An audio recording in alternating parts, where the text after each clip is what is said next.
you do? What do you do? My fault. Watching dad realizes his daughter is actually the killer. She's in the ground. So there's my mom. This man has just been told that his wife has been murdered. However, he never could have expected that it was his daughter that was responsible. What happened? Your wife and daughter got into an argument. She's going to jail forever. Your wife's dead. Yeah, Jesus Christ. That's wow. That's sad. Ohio police responded to a 911 call at an address in Akron and found Brenda Like in Powell Ohio? LeBron! Stab wounds in her neck. Sorry, Her daughter, not the time. Sydney, was in the house at the time and told police this was a home invasion turned brutal murder. But even though Sydney was injured as well, there were still questions left unanswered.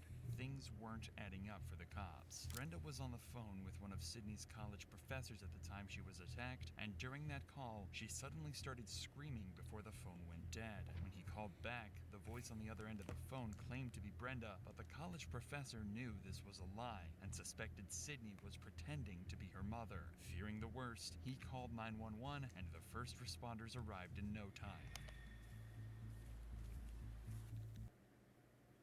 Yeah, you pinche bitch, Bobby. Hey, Bobby. Hold on, though. You know what game I've been thinking about playing? You know that new game that came out? Mind's Eye? What it called? I don't know, but apparently it's open world. It just came out today.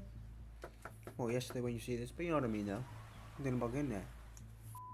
This scream, combined with being called to the location, is enough probable cause for the police to forcefully enter the home. And this is what was waiting for him when he walked inside the house. Hacker police! Hacker police!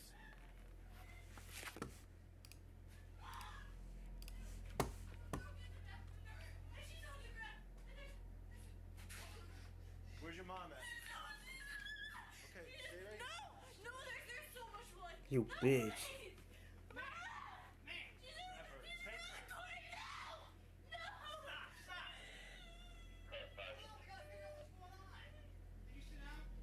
R9, get that 32 rolling here quick. We got a female down, blood all over the place.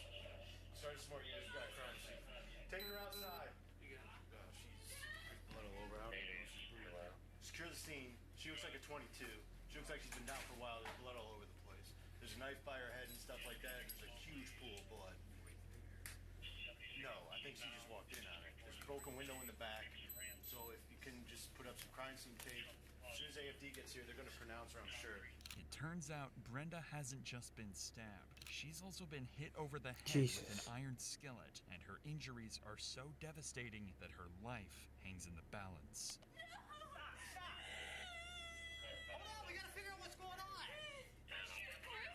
Come on. Is she gonna be okay? Come on. You bitch. Like it was a man, shut the fuck up. Like you ain't killer, you fucking. All right. What happened? What's going on? What's going on? We heard a bang. We heard a bang. And she told me to get out. And then I heard screaming. So I came back and she was on the ground. Okay, you heard a I ran bang. out back. There was a bang. Someone broken. What is your name? Sydney. Are you cut? I don't think so. Yeah, you're cut somewhere. I don't think so. Yeah, your hand. No, I was helping her. I grabbed her. All right, stop. Yo, I just know the cops have to piss out like, hey bitch, like shut the fuck up. Be like, oh, I better stop, but damn. Yeah. Oh god. I don't know. We just got the dad. Okay, what's? I don't know. Okay. I don't know. Sydney appears to have been injured as well, is suffering from shock, and struggling to hold herself together. Even the arrival of her father, Steve Powell, doesn't calm Sydney down. Police need to lock down the crime scene and try to figure out exactly what's happened. The back window's broken in. So you got the. Okay. So. I don't know. There was so much blood. Okay. She's got minor cuts. In Inside the This house, gonna there's piss a me off. broken window and the knife used to stab Brenda, but something isn't quite right, as the broken window had blood dripped on the outside of it, leading police to conclude it could have only been broken after Brenda had been stabbed. However, Sydney claims that the intruder used the window to enter and was broken before the attack, leading to the first of many inaccuracies in her story. Interesting. Okay, do we know who, where, which way? That's the younger guy. I'm looking through here and I can see pictures. And there's a whole basement set up for what looks like. Yep, hey, sorry, I'll call you right back. Bye. Alright, let me go report that. Yeah, there's got one on man. It's probably her brother. Well, I'll see if we can find out who else lives here. With such a serious case with so many unanswered questions, the cops spend some time talking with homeowners nearby. They have to try and collect as much information as possible, but right now, the only person making any sense is Sydney's father. Okay. Do you live here, sir? Yeah. Okay. That's my wife and there's my daughter. How old's your daughter? She'll be 20 in March. She's 19 today. Is she coming out? No, not yet, sir. Just can't hang out. Sydney, can you tell me what happened? Huh? Sydney. Sydney. On its way? Yeah, it's coming. Yeah, that's him right here. I can hear him.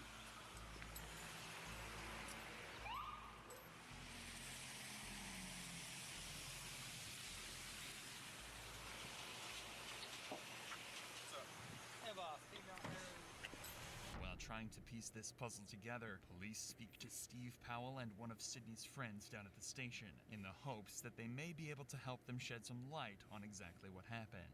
But unfortunately for Steve, he has absolutely no idea Sydney is the attacker, or even worse, that his wife is in critical condition at the hospital and likely won't survive. They didn't tell him that? Something detectives will have to break to What's know that? sooner than later. Who'd you get a call from? Yeah. Got a call from him, called me. Oh, okay. He said there was a call, went out, a distress call from the University of Mount Union where my daughter was going, and said, female in distress. I said, well, that's funny because Brenda's there, my wife. So I called Brenda, and it rings on the cell phone. No answer. I call Sydney back. Rings. No answer. I call Brenda back. Ring. No answer. I'm pacing around. I call Chief back, and I'm on the phone with him, telling him there's no answer. My doctor calls me back. I said, oh, Mom's on the phone with Mount Union. I said, well, cops are on the way. And there's been a break-in, and she just started going off. She said, well, there's been somebody broke into the house. There's blood everywhere. She was hysterical and crying. So at first, when you talk, Yeah, Cause wow, she ain't even. That would have been the first thing she brought up, bruh. she said, What? Stop taking notes and then click AI Picker to record it. It allows you to focus on your meetings, not your notes. It captures everything, from action items to key decisions. And after every call, your wife was on the phone. Oh. Yes. As soon Yeah. as I said, My fault. cops are on the way, the hysterics started. Is she still okay? Well, as far as we knew up until today, yes, but apparently not for the last, I don't know, maybe couple weeks. What Sydney hadn't told her parents was that she'd been kicked out of college weeks before this happened and had What? been What'd she lying do? to them ever since. But she did tell her friends, including Lauren, who lived in the same dorm. Now, we understand that Sydney was your roommate at Mount Union? Yes, she was for last year and then this year until she left. And so you've been friends ever since your freshman year at St. V? Mm-hmm. You go over each other's houses, everything like that? Yep. Well, she started off in exercise science freshman year, her first semester, but then she didn't like the classes, so she switched over to psychology and sociology, but then she didn't really like that. Damn, So bitch, she pick some. switched to education, and then she didn't like that either, and that's one of the reasons she left, is because she really couldn't find what she liked. I think she struggled in her classes. I don't think her grades were the best, but she didn't really tell me that, because I wasn't really struggling. I think she kept a lot of stuff hidden, because when we were just talking or with our friends, she always seemed happy. Like, she seemed okay. Like I said, I couldn't tell until the end where she was kind of just like struggling and she kind of was sad and just like, Lauren, I don't know what to do. I think she felt like everybody around her kind of had figured out what they wanted to do and she hadn't. Establishing Sydney's state of mind leading up to the incident will help detectives find out if she simply snapped or if this was premeditated. The issue is, Sydney is going to claim that she actually has no idea what happened throughout this entire case. In fact, she's going to base her entire defense on the fact that she blacked out and even claim insanity using this. This means the cops still have no solid proof that Sydney is the guilty party, but they're starting to discover she was hiding secrets from just about everyone. Well, I know she's had anxiety for a while, but I think it was this last semester, like starting coming back in January, is when it really started, that she was kind of more like upset because she really didn't know what she wanted to do. My friends and I were worried for her because we didn't know what was going on because she didn't tell us, and like, Lauren knew something was wrong and tried to help. At first, she had no reason to doubt her and was as supportive as any friend could have been at a time like this. But even Lauren grew suspicious of Sydney's evasive behavior. I could tell she was getting more upset, like more sad. And I told her, like, I'm here, like, you can tell me, I'm here for you. If you need anything, I'm here. But she never really opened up until she was leaving and saying that she was struggling with school and that she was kind of trying to figure out what was going on, and that's when I started to try to help her. Let's talk about this. You're her best friend, and I know this is difficult, but tell us about her relationship with her parents. Her and her parents had a really good relationship. Like, her mom and her were best friends. Probably, like, they did everything together. Like, one of the reasons she went home was to be there. Fuck. Best friends, yeah. Fuck Otter. Talking about some best friends like she ain't just killed that woman. Like what? Like she's oh my god. Her mom. They were Like always your mom? close. She Like never you said kill anything anybody? You kill your bad about her mom? mom. She Yo, never you're ever talked about bugging. having an argument with her mom. Like, I can't recall every time she'd be going home, she's like, I can't wait to see my mom. Or when she goes home for weekends, she'd be like, oh, my mom wants me to come home so we can hang out and like watch movies. And she loved being home. By this point, Sydney is becoming wrapped up in a lie that she's going to struggle to escape from. But instead of owning up, she decided to make out as if college just wasn't working out for her and tried to convince her parents that they could save a lot of money on college bills if she left to pursue other things. What's going on? Are you not going to school? She goes, I'm overwhelmed in school, and I don't really like what I'm doing, and it seems like it's a waste of my time and your money.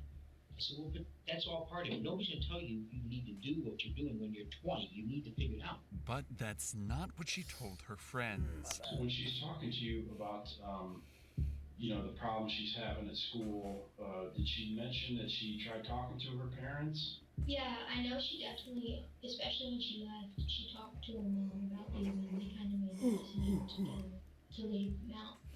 Like, she told them that. Lauren's suspicions were proved to be right, and Sydney was lying to her friends. But at the same time, she was also lying to her parents, who knew nothing of her problems at college until they received a phone call from Sydney's professor. So Steve and Brenda began crisis talks to find out exactly what was going on with their daughter.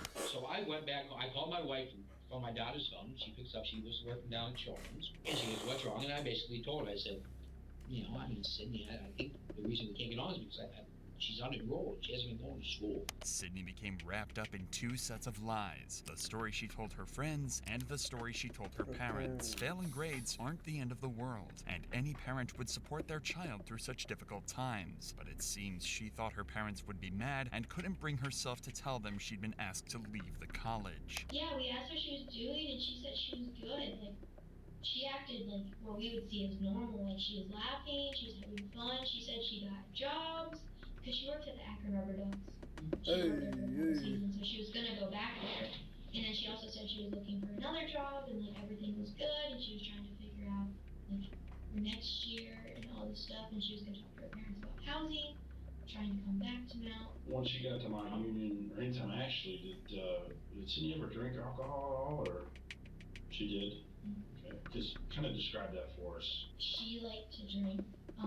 There was an incident in the fall of our freshman year where she drank too much and she wasn't alcohol poisoned, but she did end up in the hospital. Her mom came and got her at like 2 in the morning. Usually after that, her and I worked together, so if she did drink, I usually kind of like slow her down after and kind of her limit because she's small. Detectives suspect Sydney snapped when Brenda was on the phone to her college professor and tried to cover up her lies by silencing her mother forever. The issue is, again, Sydney is claiming that she doesn't remember a thing, but it seems that she made some crucial and careless mistakes that let the detectives pick up the pieces. Sydney grabbed an iron skillet and beat her mother into submission before plunging a steak knife into her neck over 30 times. She then impersonated her mother on the phone and staged a break-in to try and cover her tracks.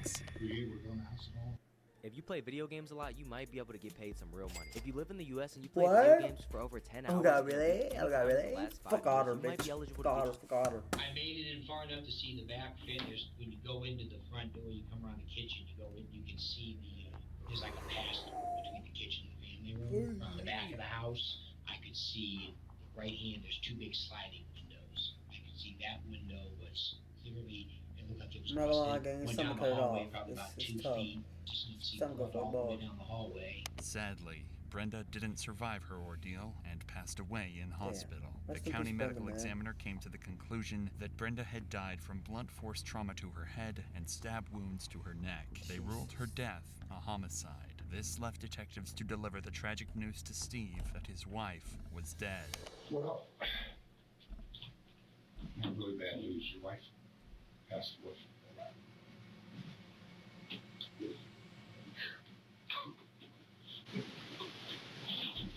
Detectives investigated Sydney's claims that an Damn, intruder was y'all don't listen to responsible, anybody, but their man. findings didn't seem to match her story. Rest in peace, Brenda, man. The evidence was painting a different picture altogether. This left detectives with one final devastating task to carry out, telling Steve that his own daughter killed his wife. What happened? I don't think someone broke into the house. I don't know if your wife and daughter got into an argument, got physical. I mean, the window was broken, but there's no forced entry into the house. Did your wife and daughter ever have like really heated arguments? This is not possible. Your son's outside. He doesn't know what's going on. My son's here? Yes. Would you like one of us to just go be with your son? I don't know. Take your time. There's no rush for anything. It's simply impossible to imagine the turmoil Steve must be going through at this moment. His wife murdered and his daughter the main suspect. Finally, Steve realizes the detectives might be right, leaving him to deliver the news to his son. Clearly they think Sydney did this. I lost 2. She's going to jail forever. Wife's dead. You know, they're going to do everything they can to make sure they find out exactly what happened. Nothing's definite as of yet. They still have to do their investigating. Where's Andrew? Is he just sitting out there by himself, or is he with? Family when they're supposed to be. Well, yeah, I don't want anybody in here with me when I talk to him. I don't want anybody. I just want me and him. I don't know if that's legal. I don't care.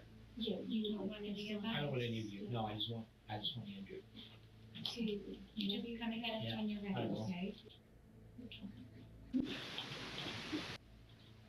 You have no idea? I don't know. They don't know. They haven't told me.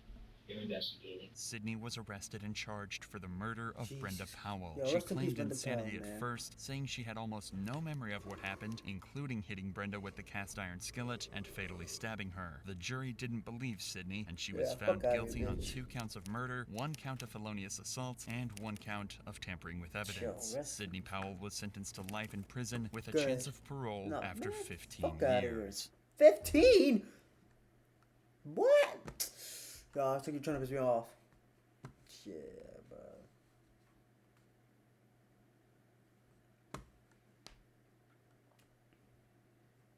Facts.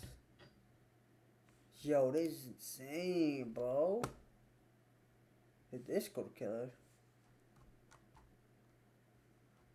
What is that? Hold on, no, I'm interested. This go. Fuck me, I can't spell.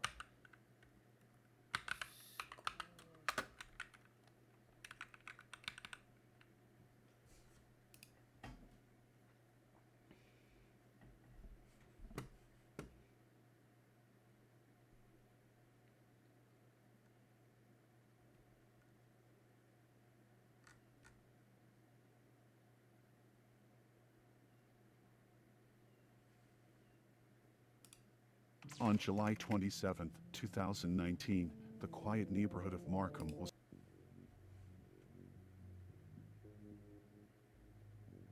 In 2019, Okay, another YouTube video. I'm gonna watch this one. I wasn't planning to watch another, I guess, crime video, but shit.